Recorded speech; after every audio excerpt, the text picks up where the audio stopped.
Hey, here we are. It's hockey jersey day at Troy and Hannah, Troy and Joe, and today it's Troy and Kyle again.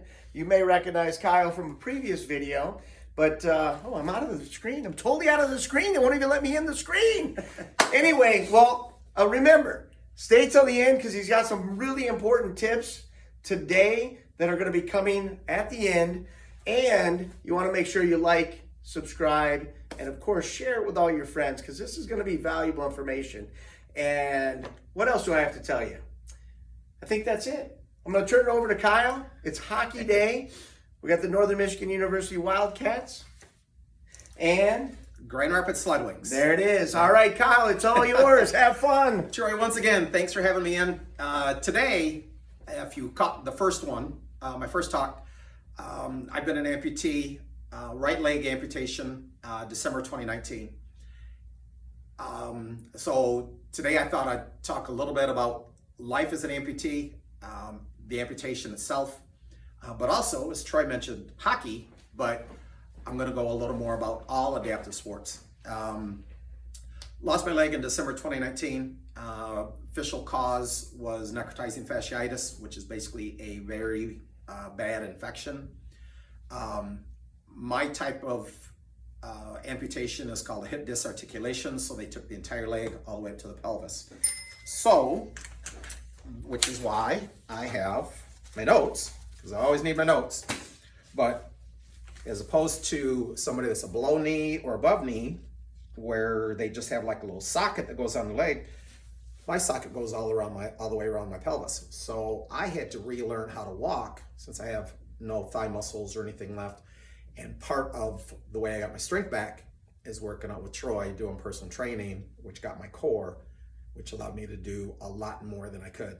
Now, unfortunately, after rehab, I've had 3 other surgeries since then. So those have put me behind on therapy and the ability to walk with this alone. A lot of folks with hip disarticulation will be able to walk just with the prosthetic. I still use crutches. I'm still in the process of getting better. I make the joke that with this prosthetic, my life is considerably slower because everything I have to do it slower, except lose my balance. That I do a lot faster. But it's a work in progress. I go through the VA. In the VA, unfortunately, is the world's leader in prosthetics. Now, of course, this did not come with all the bling. I'm a University of Michigan grad, so of course I had to add a few things, including, I don't know if you can see it or not, but I do have the Michigan license plate on the backside. And of course, when something good happens, you got to have a little fun with the prosthetics, so you get the bell ringing when you do something good, which drives the other folks in physical therapy crazy. Adaptive sports, if you know anyone that is an amputee, or heaven forbid, you're an amputee yourself, highly recommend getting involved with adaptive sports. The VA over in Ann Arbor, who is in charge of my prosthetic through the physical medicine rehab doc over there, got me hooked up with Mary Freebed in Grand Rapids, and I cannot speak more highly about an organization than them. I compete in sled hockey, which is really cool. You're in a sled, got 2 sticks, got basically pokers on the end, metal ends, so you can propel yourself. Rules are almost the same. You check, you score goals, etc. I also got into wheelchair lacrosse, which there's probably more contact in that than there is in hockey. Also wheelchair softball. But just about any sport you can think of, you can do it as a disabled individual, whether it's an amputee, multiple sclerosis, whatever your disability is. You can find those if you're in the state of Michigan. Mary Freebed is throughout the state. If you know someone that's an amputee that wants to get involved in a sport, talk to a prosthetist or an orthotist, talk to a local VA, they can hook you up. We compete in tournaments, we travel. If you ever want to experience some of the best athletes you've ever seen, go watch a tournament, go watch a practice. Some of my teammates have been competing in adaptive sports for well over 20 years, and their athleticism is incredible. They're teaching me things They inspire me, and I just have way too much fun with these guys. And the vast majority of them are young enough to be my kids, so I will call them my kids, and they understand it. And yeah, I do get called old man or pops.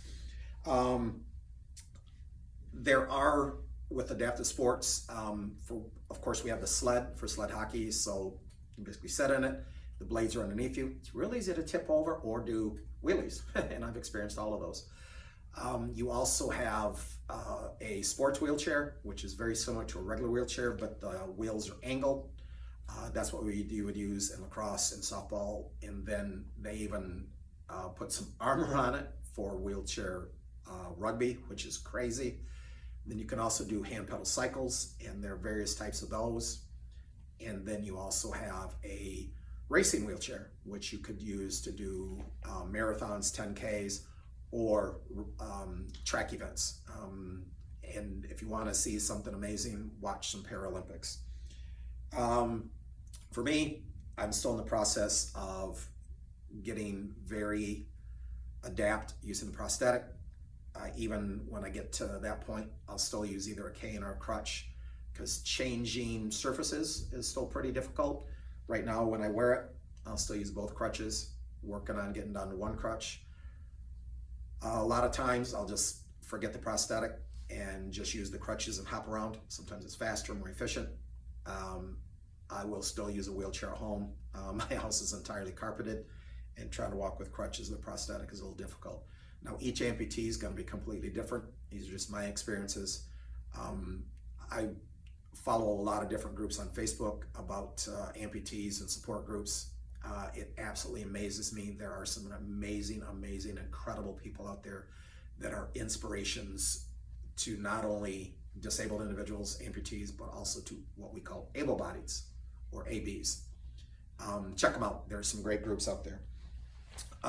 One of my talks in the future will be about phantom limb pain and sensation, which is almost 100% of amputees have it. And we'll talk about some different treatments that have worked for me, including one that thankfully Troy has allowed me to use. And I'll be talking about that, how much that helps. As Troy mentioned, make sure that you leave your comments, leave questions, future topics. Definitely share this.